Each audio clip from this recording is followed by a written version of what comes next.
শেখ হাসিনার বিচার।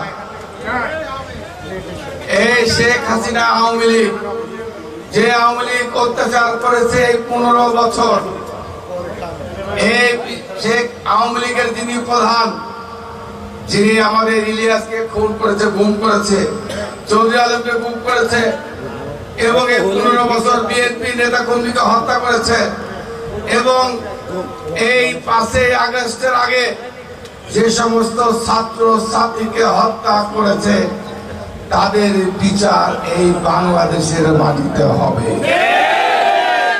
এবং আশা করি আগামী নির্বাচনের আগেই এদের বিচার কাজ সম্পন্ন করা হবে। এটা তাদের কাছে দাবি, সরকারের কাছে দাবি, এবং আগামী নির্বাচনের আগে এদের বিচার আমরা চাই।